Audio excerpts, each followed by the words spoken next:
Jadi saya kasih tahu, pikiran itu tidak pernah bisa paralel. Begitu kita fokus pada keburukan orang, semua kebaikannya tidak kelihatan. Tapi begitu kita fokus pada kebaikan orang, semua keburukannya yang tidak kelihatan. Itu pilihan ada pada diri kita, mau fokus kemana. Karena pikiran tidak pernah bisa paralel. Pikiran itu berpikirnya seri, satu-satu. Makanya surga dan neraka itu kan sebetulnya fokus. Ketika Anda berfokus pada keburukan orang, Anda menciptakan neraka bagi diri Anda. Tapi ketika Anda berfokus pada kebaikan orang, lupa sama keburukannya, Anda sedang menciptakan surga bagi diri Anda. Makanya surga dan neraka bukan soal geografis, tapi itu masalah psikologis. Dan surga dan neraka bukan ciptaan Allah, ciptaan kamu sendiri. Tergantung fokus pikiranmu. Itulah pentingnya kita melatih pikiran kita supaya tetap waras.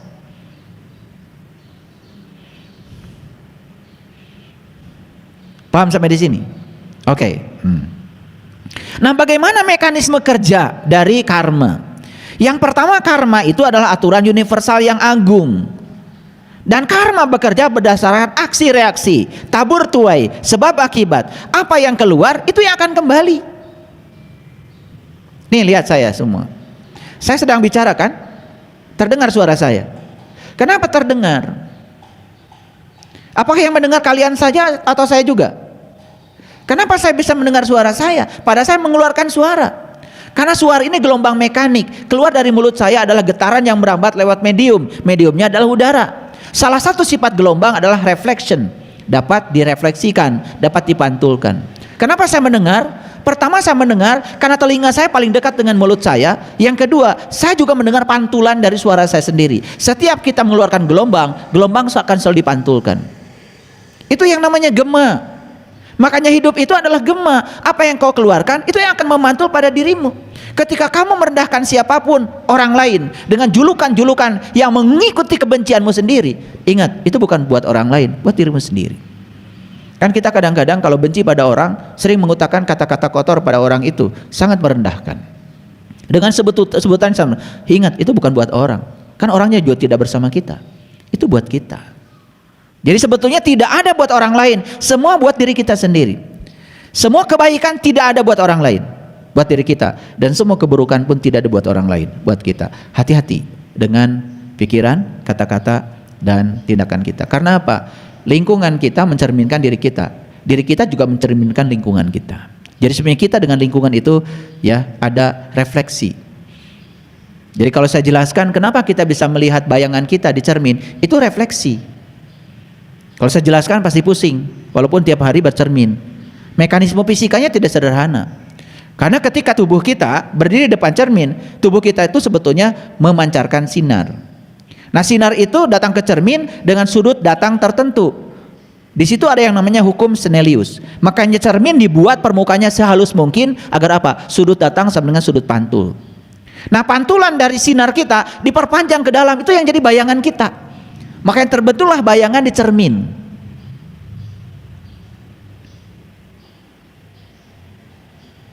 Saking sering bercermin sampai tidak pernah bertanya, mengapa ya saya bisa bercermin? Dan mengapa bayangan saya ada di dalam cermin? Dan mengapa jarak dari saya ke cermin sama dengan dari cermin ke bayangan saya? Pernah nanya? Gak pernah. Terlalu mewah bagi kalian itu bertanya. Pokoknya kalau udah bercermin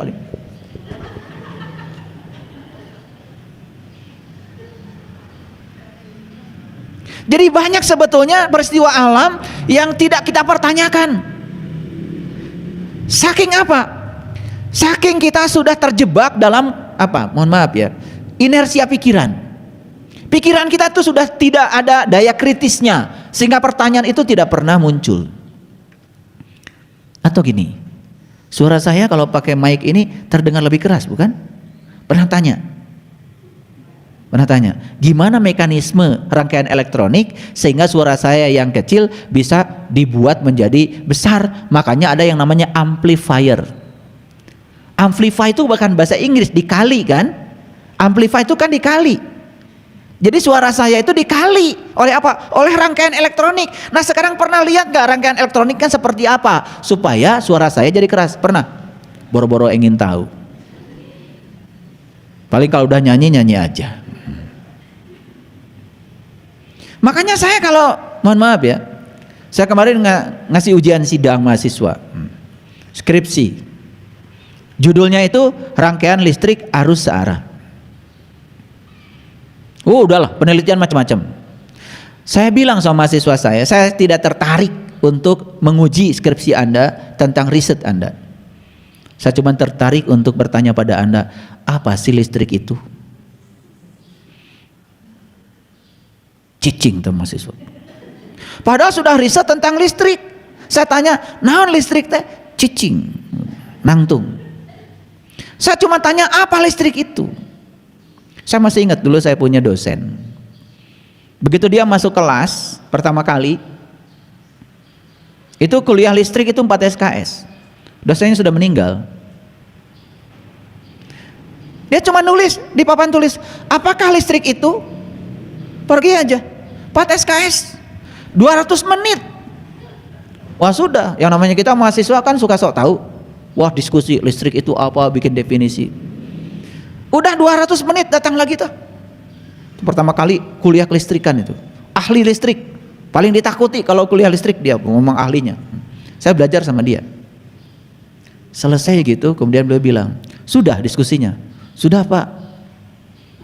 Gimana listrik menurut Anda? Oh mahasiswa ngomong terus. Dibiarkan lagi sama dia. Udah gitu dia bilang, saya 26 tahun jadi dosen listrik, sampai sekarang saya tidak tahu listrik itu apa.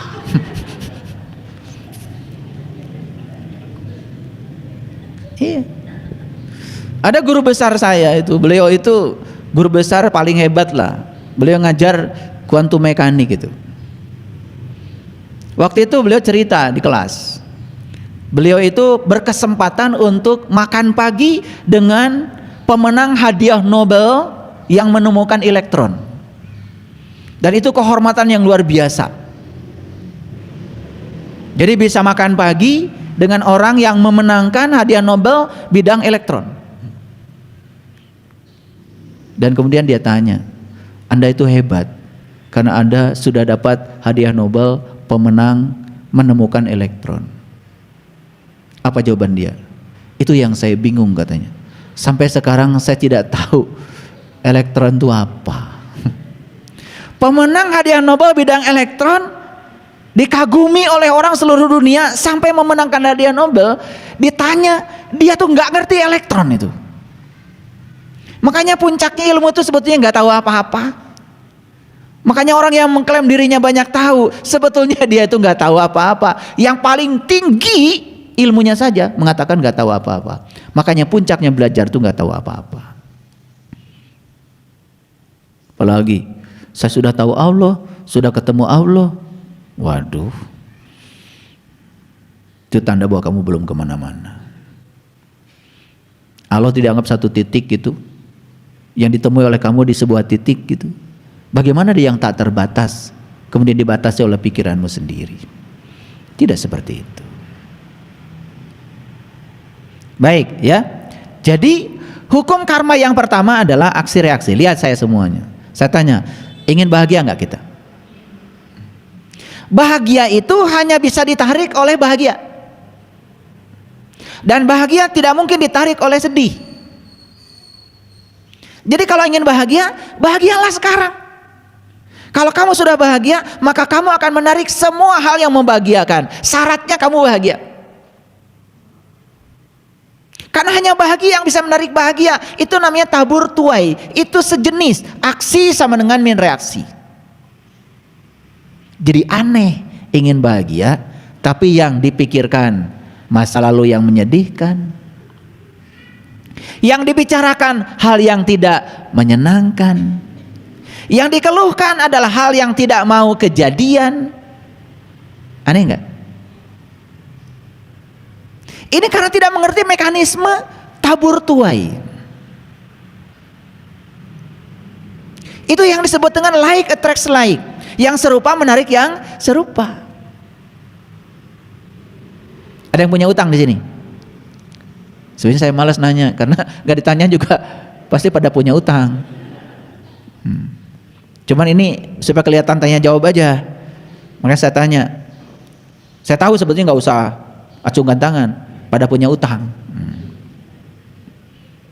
terutama utang pada Allah. Itu yang tidak boleh dibawa mati. Kalau utang ke BRI, ke BCA nggak apa-apa, nanti juga yang dikejar yang hidup. Ada rumah sisa ntar juga disita, nggak apa-apa, nggak apa-apa. Tapi utang kepada Allah nggak bisa diwakilkan, harus dibayar oleh kamu. Tapi saya mau berbicara utang yang biasa, utang uang misalkan. Ada nggak sekarang kata utang di otak kita? Ada nggak? Selama kata utang ada di otakmu, selama itu yang akan datang adalah utang baru. Karena utang menarik utang. Banyak yang tidak percaya sama saya, dianggap main-main omongan saya ini. Padahal pikiran ini energi. Kalau energi itu getaran, kalau getaran frekuensi. Makanya setiap energi akan bisa menarik energi baru. Karena itu hukum tarik menarik. Ini sains, bukan ilmu nujum. Sekarang gimana caranya melunasi utang? Cara yang pertama, mengganti kata utang di otak dengan keberlimpahan. Ganti dulu. Ganti kata utang di otakmu dengan keberlimpahan.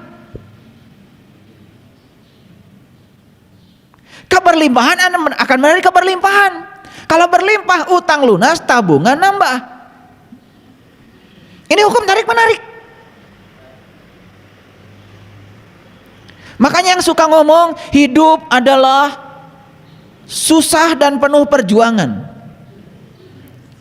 Kalau di otakmu itu yang ada, maka susah akan menarik susah, perjuangan akan menarik perjuangan. Jadi hidupnya itu selalu saja susah dan penuh perjuangan.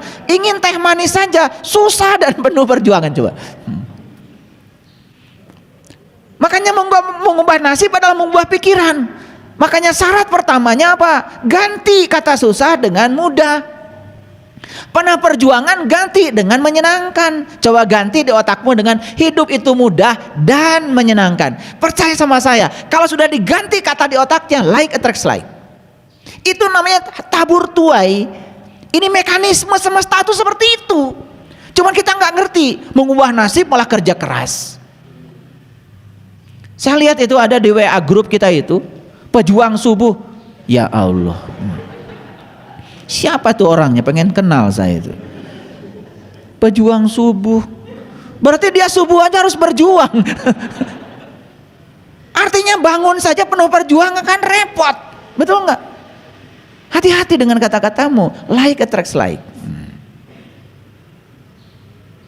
Paham? Yang kedua, mekanisme karma bekerja itu adalah menurut aturan penciptaan. Siapa sang maha pencipta? Pikiran kita. Oleh karena itu maka kita harus ikut berpartisipasi dalam mengkreasi proses penciptaan yang baik. Itu yang disebut dengan mengubah nasib. Aturan karma yang ketiga adalah kerendahan hati. Karena apa? Perhatikan saya. Sepanjang kita menolak yang tidak kita inginkan, maka yang tidak diinginkan akan datang berulang-ulang sampai kita bisa menerimanya. Itu. Aturan yang keempat, karma ini ada sebagai proses edukasi untuk bimbingan agar kita bertumbuh. Bertumbuh berarti berubah. Siapa yang tumbuh? Yang tumbuh itu jiwa. Tumbuh apanya? Tumbuh kedewasaannya. Oleh karena itu maka pertumbuhan tubuh tidak dikategorikan sebagai sebuah pertumbuhan. Karena pertumbuhan itu sebenarnya adalah pertumbuhan jiwa. Karena tubuh itu nanti juga pada akhirnya akan selesai, diganti tubuh yang baru. Tapi jiwa harus terus bertumbuh.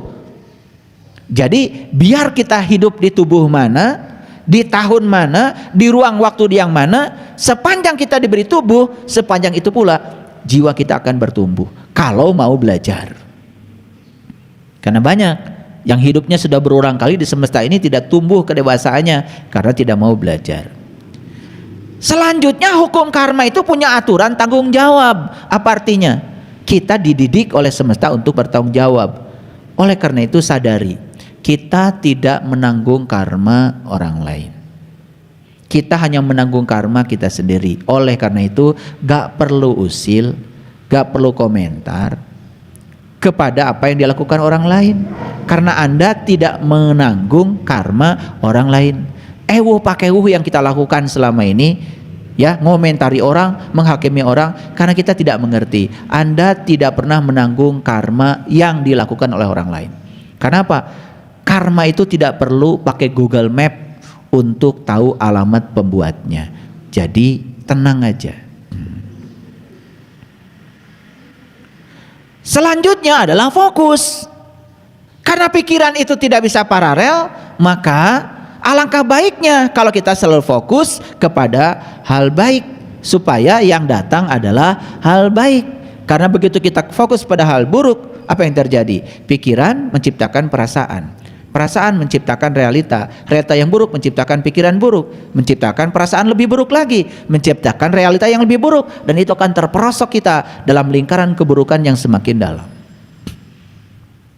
Nah, kalau sudah paham itu, maka kita akan mulai bisa mengurangi sedikit penderitaan dalam kehidupan, karena mekanismenya sudah kita pahami. Oleh karena itu, yang pertama, pesan saya, perhatikan, kenyamanan adalah penjara untuk kebebasan dan musuh bagi pertumbuhan. Jadi orang yang senang dengan kenyamanan berarti sebetulnya dia sedang memenjarakan dirinya untuk tidak mengalami pertumbuhan, karena kenyamanan adalah musuh bagi pertumbuhan. Jadi oleh karena itu, kalau ingin tumbuh berarti kita harus keluar dari zona nyaman. Hati-hati keluar dari zona nyaman. Karena apa? Banyak yang tidak siap. Kenapa tidak siap? Tahu jawabannya? Kalian sudah terbiasa untuk nyaman ketika mendapatkan yang diinginkan, dan langsung sesaat tidak nyaman ketika mendapatkan yang tidak diinginkan. Padahal pertumbuhan hanya akan terjadi saat kita mendapatkan yang tidak diinginkan. Ulangi. Pertumbuhan jiwa hanya akan terjadi justru saat kita mendapatkan yang tidak diinginkan. Jadi orang yang selalu siap menerima yang diinginkan saja berarti dia siap mati, karena jiwanya tidak akan tumbuh.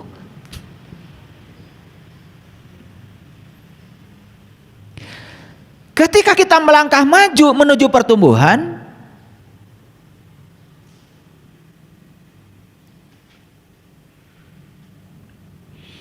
pilihannya cuman itu saja, daripada kita melangkah mundur ke tempat yang aman. Melangkah mundur ke tempat yang aman berarti kita membunuh diri kita.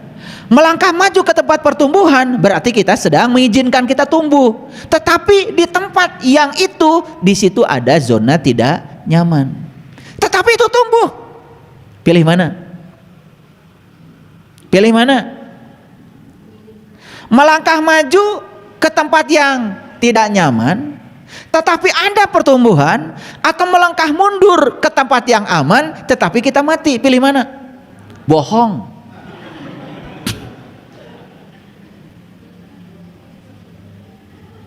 Bohong. Yang terjadi nggak begitu. Begitu masuk zona tidak nyaman, ya pasti marah, benci, mengeluarkan kata-kata kotor, betul nggak? Menyalahkan orang. Yang terjadi itu. Padahal disitulah justru ada pertumbuhan kalau kita mau masuk ke situ. Karena pertumbuhan hanya terjadi di zona tidak nyaman. Makanya pertanyaannya, mau melangkah maju ke zona tidak nyaman tapi tumbuh, atau melangkah mundur ke tempat yang aman tetapi tidak tumbuh? Pasti jawaban kamu yang kedua. Yang pertama maksud saya. Kenyataannya yang kedua, maksudnya begitu.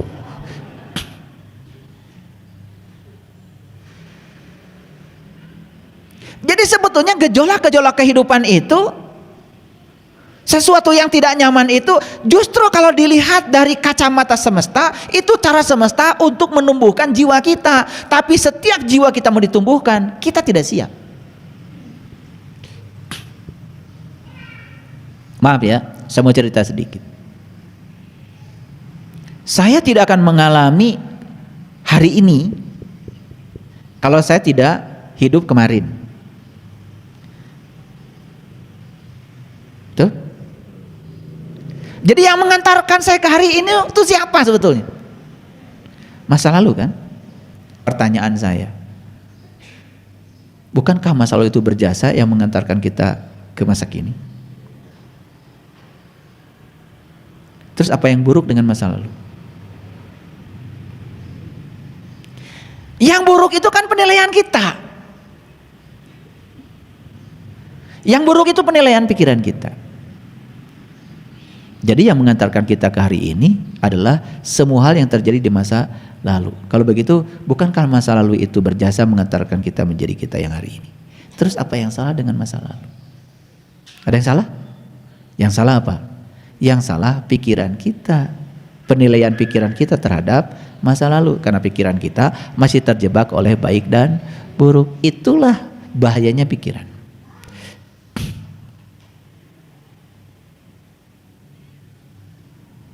Oleh karena itu, manusia memerlukan 4 pelukan sehari untuk hidup. Memerlukan 8 pelukan sehari untuk kesehatan. Dan perlu 12 pelukan sehari untuk pertumbuhan. 4 nggak dapat. 8 komo. 12 mah apa lagi?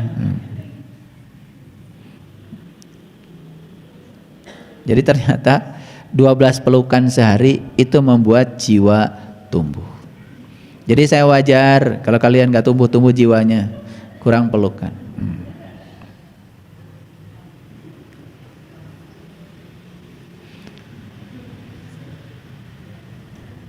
Pernah gak lihat pohon, tapi dia itu tidak bebas? Tumbuh gak? Misalkan ruang kosongnya itu nggak ada buat dia tumbuh. Karena apa? Di atas ada pohon lain, pinggir ada gawir tanah, kan gitu. Pernah nggak melihat pohon yang pertumbuhannya tersendat karena begitu banyak penghalang? Karena dia tidak bebas untuk tumbuh. Pernah lihat? Ya. Saya habis nanam kopi sama Kang Ujang di Jelekong, di gawir. Nah, di taman kopi di sini, tapi di sini ada tanah. Kan saya nyuruh pegawai di sana, tolong ya dilingkari tanahnya supaya dia bisa bebas tumbuh. Jadi ternyata syarat untuk pertumbuhan itu harus ada kebebasan. Pohon saja kalau tidak ada kebebasan tidak tumbuh. Yuk kita sadari. Selama ini kita tidak sadar, sering memenjarakan diri sendiri, bahkan membajarkan orang lain supaya mengikuti pikiran sempit kita. Dan hati-hati, itu yang membuat kita tidak tumbuh.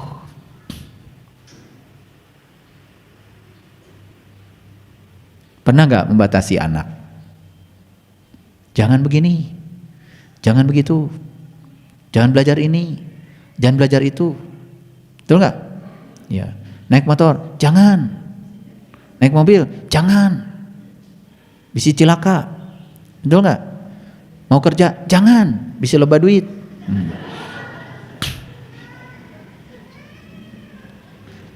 Makin dikerangkeng, makin tidak tumbuh. Dan kita sering mengatasnamakan cinta kasih kepada orang lain ketika kita mengkerangkeng kebebasan orang lain dengan alasan cinta kasih, padahal kita sedang mematikan pertumbuhan orang lain.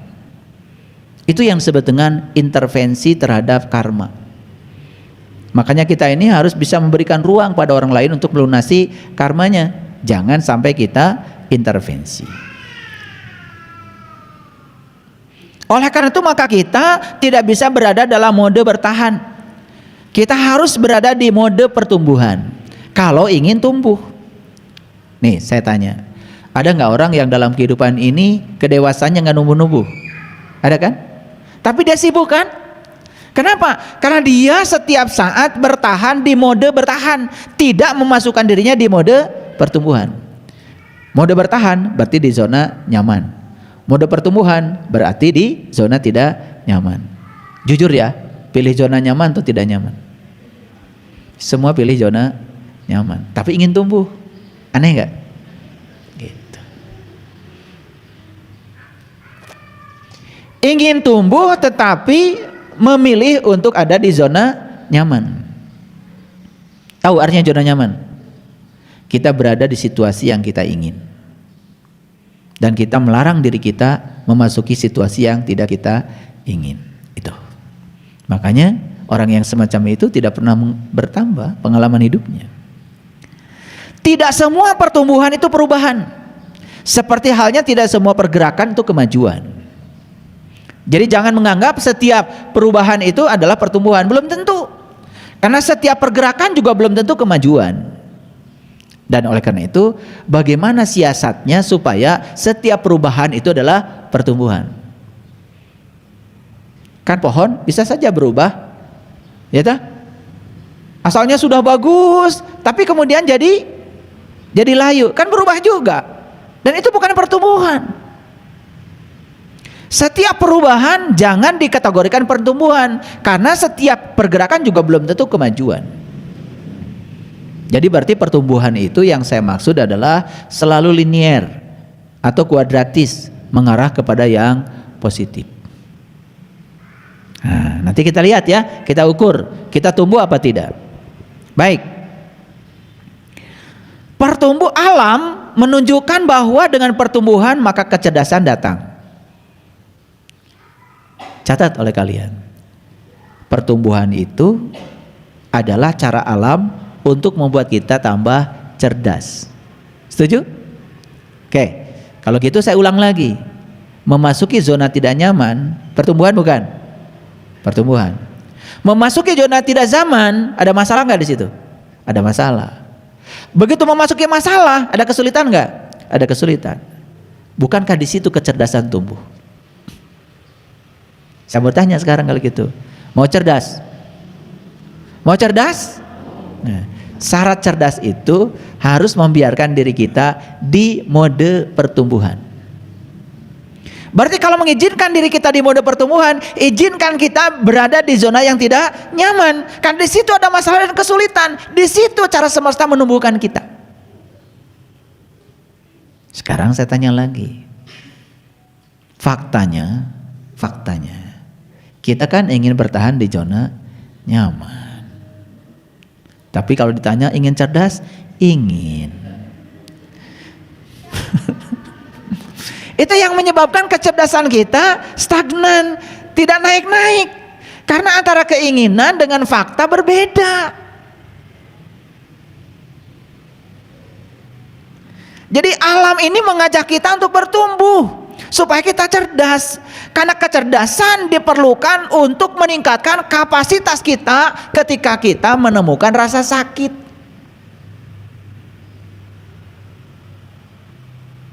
Ngerti? Gini saya kasih tahu, sederhana. Pernah ada cerita tabung gas meledak? Oke. Kenapa? Ruangnya sempit. Ledakan di ruang sempit sangat berbahaya.